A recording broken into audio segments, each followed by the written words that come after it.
second vlog in the Ukrainian countdown, and it's my second dish that I'm going to start this evening. I'm going to cook the dish actually tomorrow, but I want to use a marinade.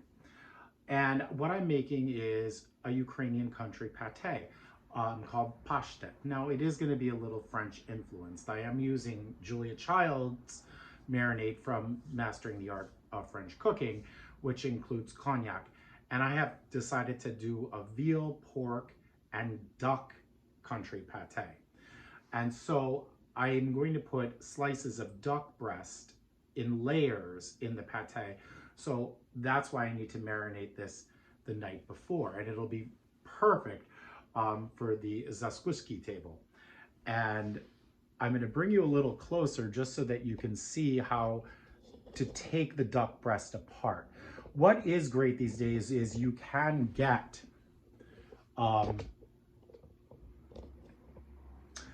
just a duck breast. You don't need to buy a whole duck for this. You could, if you wanted to do a duck where you fill the entire duck with pâté, which means deboning a duck, which I have yet to do, and I will certainly have an episode on that. And then encase it in pastry. I haven't decided yet if I'm going to do this pâté, if I'm going to encase it in pastry, or if I'm going to do an aspic around it. Aspics are actually really popular in Ukrainian cooking for formal events, and especially for a Zakusky table. You will see molded salads in a like lemon vinaigrette that is essentially, you know, a vinaigrette that's gelatin. Or you will see a whole fish in aspic, and it's still popular. Aspics aren't that popular here in the United States, but they're still, in Eastern Europe, they're still part of a good buffet. So what I've done is, you will find, you see there's a huge amount of fat on this, and this is a large duck breast.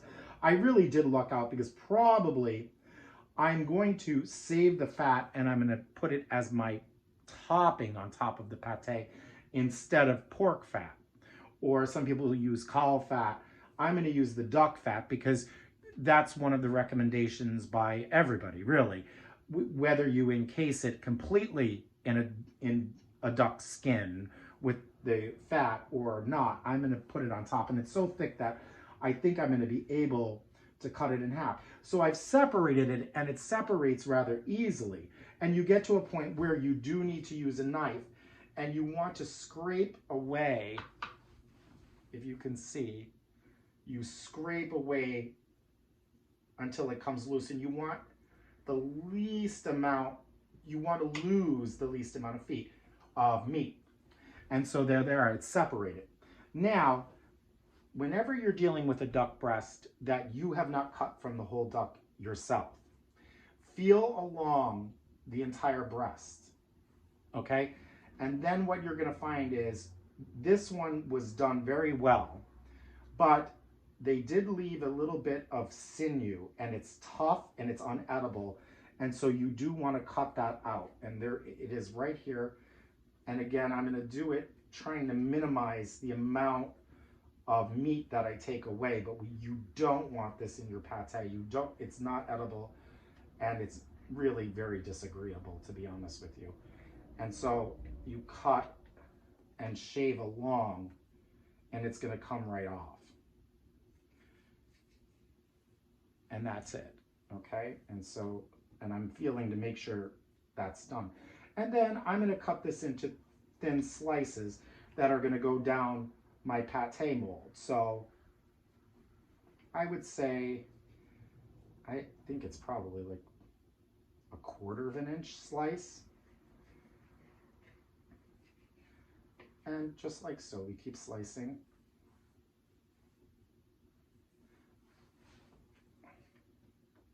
And I love duck. I just do. I wish more Americans ate it. There's quite a lot of Ukrainian recipes with duck, and especially duck with fruit. Just like Louis Diot and Julia Child have duck with cherries in both of their books, which is very popular in France. And see, there is some sinew, so I am going to have to remove that. We don't want it. And I'd rather lose a little bit of the breast than risk having that in the pâté. So feel as you go, because you don't want, I'm going to have to cut this away too, because it's very, you don't want to encounter it in eating. And it will not melt away. It's not fat, it is sinew, or muscle, or a tendon. I'm not exactly sure. Somebody, I'm sure, please email me, get me the correct term. But I was saying I love duck. I love to cook with it. It's unfortunate here in the United States that it's not more popular, because it would be a lot less expensive. Like you go to France, you go to Europe, duck is not nearly as expensive as it is here. It really isn't. It's actually outrageous, to be honest with you. And so, but I like to have, we actually have a duck once a week. I have to order it. I always have to go in. The butcher knows me, and he has a standing order of 1 duck a week, unless I let them know otherwise. And so they're all pretty much, I'd say, 1/4 of an inch in thickness. And now the marinade, and it's a really simple marinade. It's the simplest marinade I know, and this is Julia Child's marinade. So 1 tablespoon of finely minced shallot, and she says to do it in a bowl. I do it in a bag. I think it gets everything mixed better, and also it's one less thing to clean. I do put it in a bowl though. The bag goes in a bowl. I once had a bag that accidentally got pierced, and there was a mess all over my refrigerator. Now we have salt. She says a heavy pinch of salt and a heavy pinch of pepper, and then a pinch of thyme and a pinch of allspice. And that's it. And for the liquid, it is just cognac. You can use brandy or Madeira. This, in the book, she literally 3 tablespoons of cognac. That is what she is saying. There are other things where in a pâté recipe where you might use Madeira, or I've seen actually pork. And so we're going to put about 3 tablespoons in. I think I am going to measure it. Where's my measuring? Julia Child was big on measurements, by the way. A lot of people with cooking, they feel that it wasn't as important as it is in baking. I will say, in baking, my experience is your measurements better be accurate, or as close to as possible. 2, 3. And that was maybe a hefty one. And use a good cognac, or don't use it at all. That's what Julia Child literally said in one of her shows. Use a good cognac or brandy that you would find drinkable, or don't use it at all. If you don't use wine or liquor in your marinade, you can use vinegar. For this, I would only probably put a tablespoon of vinegar and then replace the other 2 tablespoons with olive oil. And so all you do is you put the duck in. Very simple. And tomorrow, it's going to be in my refrigerator overnight, and tomorrow I'm going to be ready to start the pâté, or the Pashtet, as it's called in Ukraine. And it's interesting how the Ukrainian pâté is very similar to the French, and it has just as many variations. And so really just mix it around to get all the spices, the cognac, the shallot, all over everything. And it's interesting that there's not a lot of liquid in this pâté. She does say to reserve it, and I am going to reserve it and use it in the big pâté mixture. So, and that's all there is to it. And it goes in the refrigerator for, she says, 6 to 24 hours. The longer, the better. And what I am going to do, this duck fat is really good. I'm going to attempt to slice it in half because it's so thick. And again, I will show you later how I'm going to place it on top. I am going to do one thing, because when you've seen pâtés that sometimes that are covered in duck fat, they don't, or the skin, I should say, the duck skin, which is loaded with fat, and it's delicious. It's not always browned. I am going to brown mine, like I'm going to put my pâté under the broiler a little bit, just to brown the skin, but it'll still be, the complete cooking will be done in a bain-marie, or that you place your pâté mold. You can use a bread tin and you place it in warm water, and you only barely want it to simmer in the oven. So see you tomorrow for stage 2 of the pâté. Well, my duck breasts have been marinating overnight in the refrigerator, and they look just right. And it wasn't a very wet marinade, very simple marinade. What I've done is, to get ready, I put most of the ingredients in the bowl already.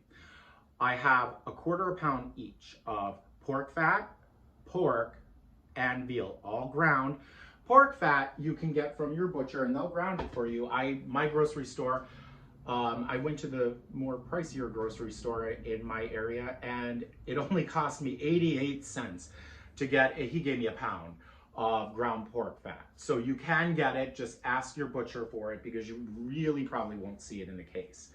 And we have all that, and basically 1 medium or a 1/2 cup of minced onions that have been sauteed in 2 tablespoons of butter, and just until they're translucent, not really brown, just almost at the browning stage, just until they're translucent. So that's all in here.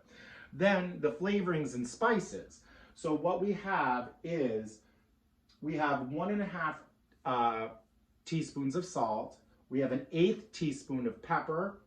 We have a 1/2 teaspoon of thyme, 1 clove of garlic crushed, and I actually did mince it a little bit more. And then I think I'm leaving something out, a good pinch of allspice. Those are Julia Child's, and they're identical to my grandmother's recipe, actually. The only thing different is cognac is going to go into this, and my grandmother. Generally, you'll notice in Eastern Europe, there is not a great deal of cooking with wines. They don't cook with wines quite the way the French do, and the Italians as well. And so all of this is in here. We're just going to give it a good stir. I don't want to be too messy in front of you, so I am using a spoon. But the best way to do this is with your hands. You will get them all messy, but it's going to get the job done a lot quicker. So we combine this together, and I'm going to make a hole in the center. I find this the easiest way to combine eggs. You need 2 lightly beaten eggs, and they go in. And we continue to make, it's a meatloaf. You see, it really is just a meatloaf. What I also have boiling in advance, because both recipes say to bake the pâté in a bath of water, or what the French would call a bain-marie, and that I'm getting my water hot, just to a simmer. The other thing you're going to want to do in advance is, once that's done and in the oven, put a kettle of hot water on the stove and just have hot water nearby, and check it periodically, maybe every 20 minutes, because it's going to cook for about 1.5 hours. And you know, the water is going to evaporate, so you just have to replenish it, and you don't want it to stop its slow cooking by putting cold water in it. The water should be not boiling, but it should be hot. And so we just mix, and then there's one more little step. Save the pan that you sauteed the onions in, and I hope this isn't too hot. It isn't good. I'm going to move my water for a second. So the pan you sauteed the onions in, what you're going to do is, this is Julia Child. This isn't necessarily Ukrainian. You could use Madeira. I'm using cognac. She recommends either. And it's a 1/2 cup. And you want to reduce it. And let's check, Julia. I believe it's by 1/2.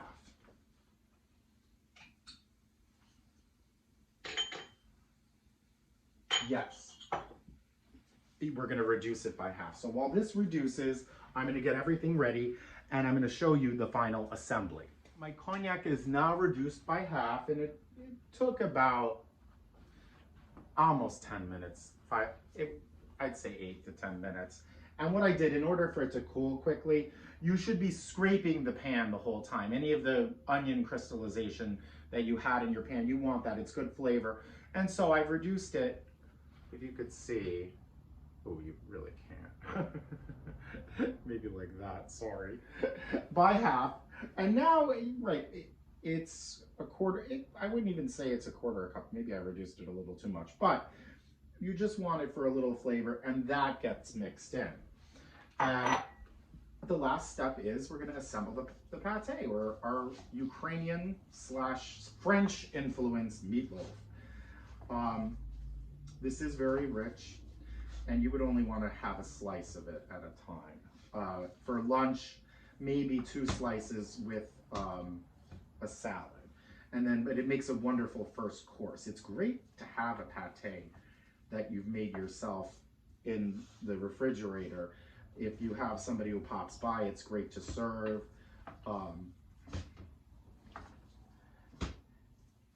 And it's always delicious. And once you make your own, you can buy good quality pâtés that are pre-made, and I've had them, but nothing compares to making it yourself.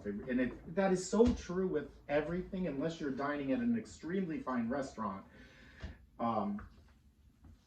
It really is true. Making things yourself, and also you know what goes into it. One thing that we're going to start on this series is showing you where all the food comes from, because we really try to do everything farm to table, organic food. And if you live in an area, which we do, which we're really lucky to have a lot of farms around us, that it is actually much cheaper than a grocery store. I will say for certain things, I go to the grocery store, you know, in particular things that are butchered that I need done. And this is a pâté mold, actually. Not a mold, well, a baking thing. I guess in a way it's a mold too. Now what I've done is I've lined it with bacon. I've gone the Ukrainian way, which is bacon. And I have not blanched it. The French might blanch it. I have not done that. Because this is lightly smoked apple wood flavor, and it's really, really good. I'm gonna bring you a little closer so that you can see how now for the assembling of the pâté, or in some ways, this, if you were to serve it in this, which you absolutely could do, you don't need to unmold it, you can serve it in there. We would call it then a terrine, or the French would call it a terrine. I am gonna unmold it. So it's gonna come out of this, and you'll see what I'll do later. But you begin by spooning in some of, on top of the bacon, a layer of the ground meat. And pack it in tightly as you do this. And you're gonna see after it comes out of the oven, we put a weight on it to get rid of any air bubbles. And so we have, I'd say maybe, I don't know if it's ½ inch, it's probably less than ½ inch layer. And just stuff it in, get it all the way in. And then something I do for fun, one of my favorite French restaurants in this area, which unfortunately is, they retired. He and his wife were from France, and they ran this wonderful restaurant in Lambertville, New Jersey, Marinade. And this is where I got the idea of using nuts. He would put pistachios in his pâté. What I had on hand in the freezer were some macadamia nuts, and I thought they would look really pretty in this, because when you slice it, you're gonna get a nice pattern, and that's one of the reasons I'm doing this. So we lay it, I'm just putting them in a row, 2 at a time. And it's kind of like a nice little surprise in the pâté. I chose the macadamia nuts because of their buttery flavor, and I think they complement this mixture and the duck very, very well. And so we're gonna do another one and just stick them in easy. I think I'll have enough to do another layer. And now the duck. And so you just take your slices of duck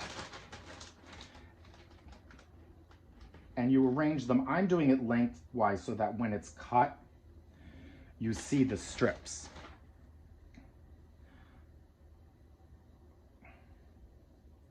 I love duck. I was consulting another Ukrainian cookbook, and I'm sorry, I will put in the notes who the author is. And when you put the duck in, press it down, because I look like I have a lot of duck here, so I'm gonna have to really make room. And you know what, if you have leftovers, saute the duck. It's delicious.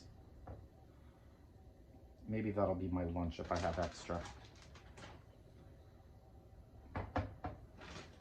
The other thing to do is, I told everyone in advance, actually it's just gonna be right. 1 duck breast was just right for this. And so you see, that's all. And then press it down firmly, not to the point where the ground meat comes through, but press it down so that it's nice and firm. And so I'll be back in a second after I do this, and you just repeat each layer. Now that the terrine is ready to wrap, I'm going to show you how I'm going to do it. You could cover it with sheets of bacon. I saved the skin of my duck, of the duck breast, and I want to cover it in a duck breast because it's going to have that sort of effect of as if it was a stuffed duck en cru or a pâté en cru. I guess it would be decadent or decadent. Caneton is a younger duck ling, whereas everybody wants to know the difference. What's the difference between Caneton and Caneton? And it's just that Caneton is younger. And that's really actually what you usually get when you order a duck. And so I'm pressing, for this, I am pressing the bacon in because, again, we're going to add a duck breast on top, okay? And it's always good to have a little moist paper towel. The fat of everything is kind of makes everything slippery. So here's my duck breast that and what I did is, I know I told you all last night that I was going to try to slice it in half. That didn't work. And then I thought, well, how can I make this longer? I need a longer duck breast, and I didn't need to have yet another second duck breast. I would have had way too much duck, way too much fat. And so what I did is I pounded it out. Now I got a little aggressive, and you know, there's a hole. So I'm going to try to close that up as much as I can. And it probably in the cooking is going to separate, but that's okay because we decorate this anyway.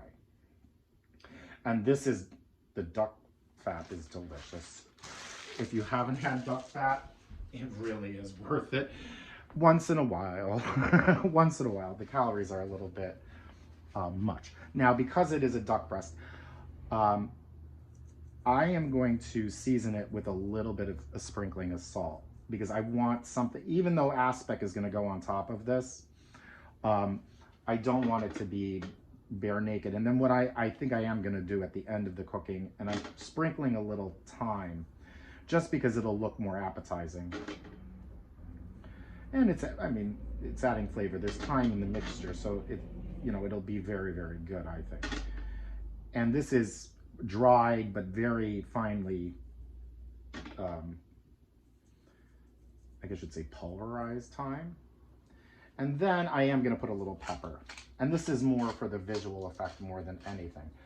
All you do is if you don't have you can use a loaf pan, you can use any kind of pan really, that you can submerge in some water, obviously. So it has to be a size that you could fit it into another type of pan that's going to hold the water. And so this is a pâté mold, and luckily it came with its lid.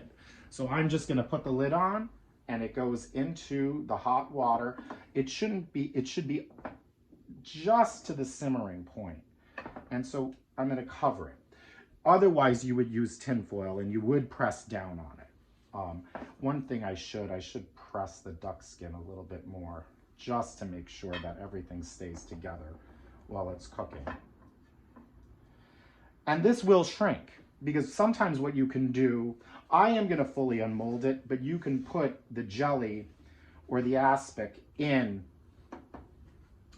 the mold after it is cooled. You can just put it in, and because you'll see it's going to shrink and you will have spaces all around the sides and the top. And so this is going to go into, Julia Child says 350. The Ukrainian recipe said 325. And so I'm using an Aga. So I'm going to start it in the roasting oven just to get it up to temperature. And then I'm going to drop it and put it in the top rack of my baking oven.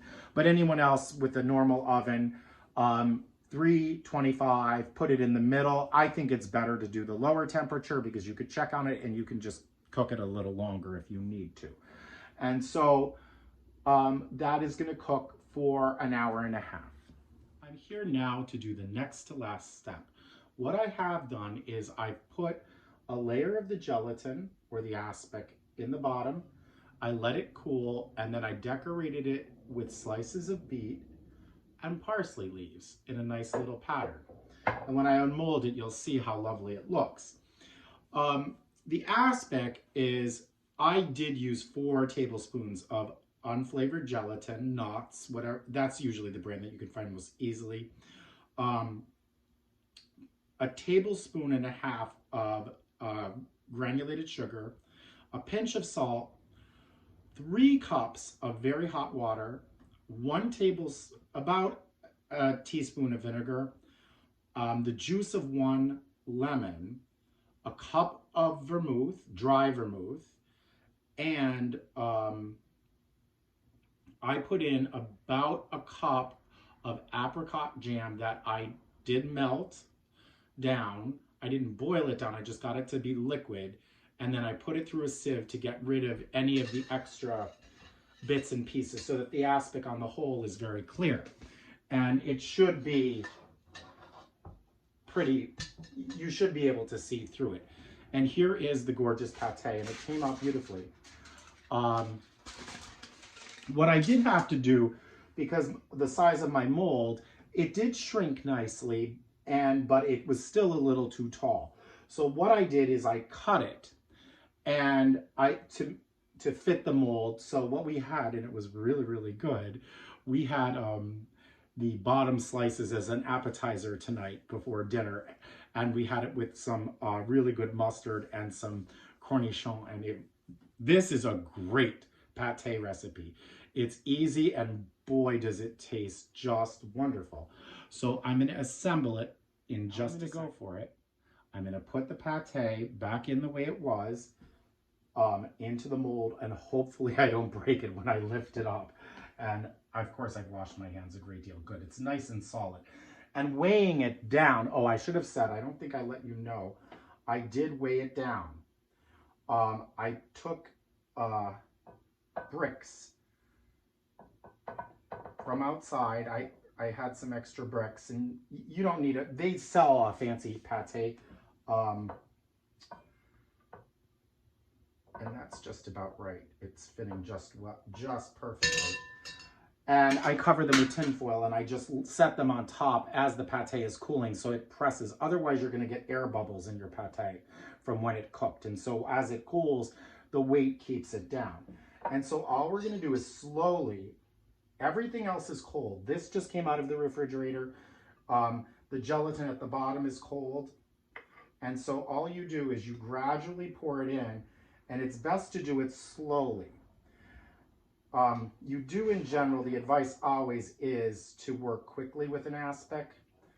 And if you can, and I did eyeball it pretty good, it's fairly centered. I'm trying to move it a little bit, but I really don't want to disturb what's there.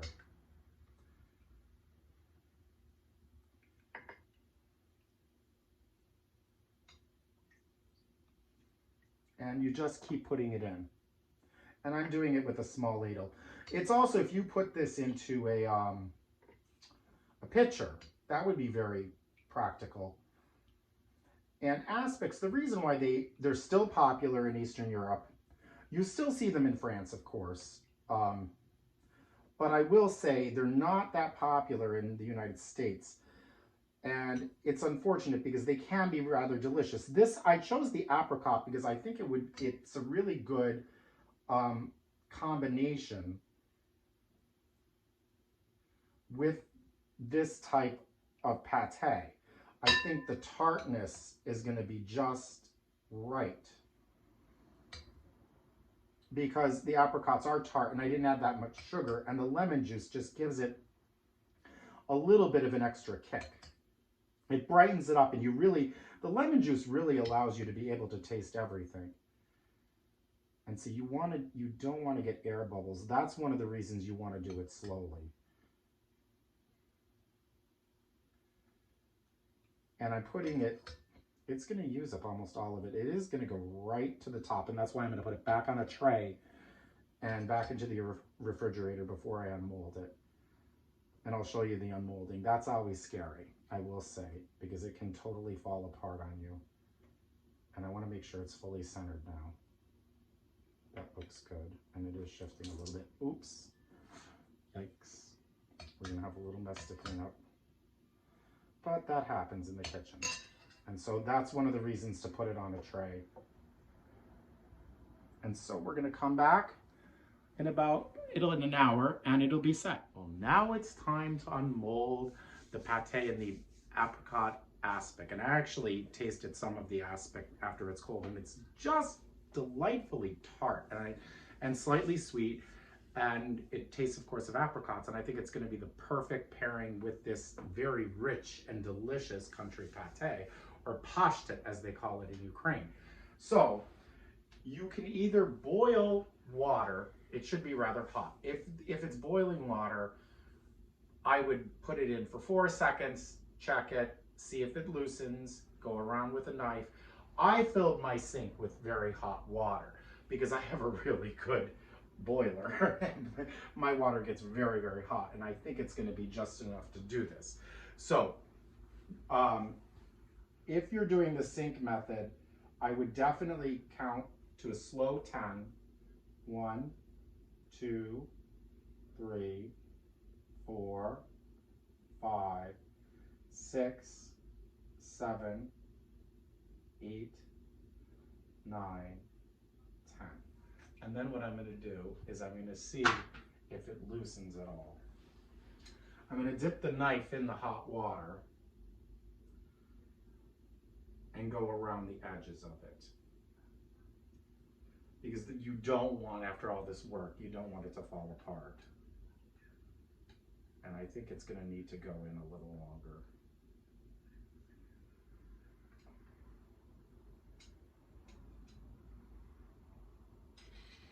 And after you do it, if there's any excess, scrape it off now so you don't have a mess on your platter. And just go around and see if it loosens.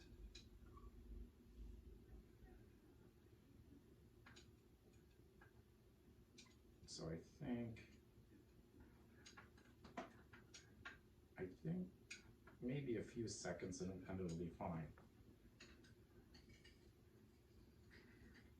There is some, it's getting to be a little liquid on the edge, but I do think it needs to be a little bit longer. So I'm going to do another 1, 2, 3, 4, 5, 6. And then because I'm putting it on a very decorative platter, I am going to dry it with a paper towel just to minimize the mess. And I think that's good. And so take your platter that you're going to use, put it over the pâté mold first.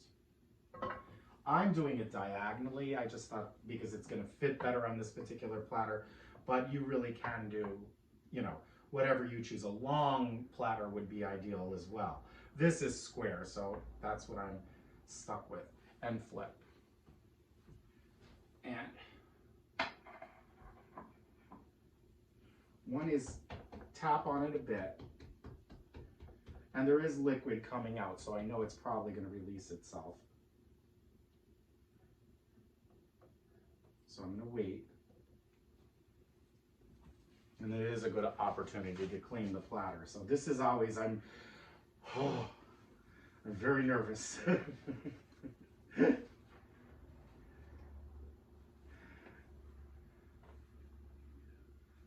But let's see what happens. Okay, nope, it's not ready yet. So we're going to come back in a few seconds and hopefully it will unmold. I got the pâté out of the mold, and what I did is I lifted it slightly, and you'll hear the suction from it. And it really is quite beautiful. Now, you do have aspic that has gotten all over the platter. I suggest at this point that you leave the aspic there and cut it away, because it will form a gelatin And it's better than trying to mop up a mess, and you don't want to ruin this beautiful, beautiful dramatic display. I mean, on a buffet table, what could be more gorgeous than this, right? It is just magnificent. And my decorations came out beautifully. I'm very proud of my work. This did take all day, I will say, in stages. I was able to leave the kitchen and do other things while the pâté was cooking for an hour and a half, and while my gelatin was setting and all of that. You're not a complete slave to it, but it was really well worth it. I'm very, very pleased. And actually, to be honest with all of you out there, this is the first time I did a pâté in aspic. So I did it, and I'm proud of myself. So Slava Ukrainian, and that's dish number 2 down for the Zakusky table.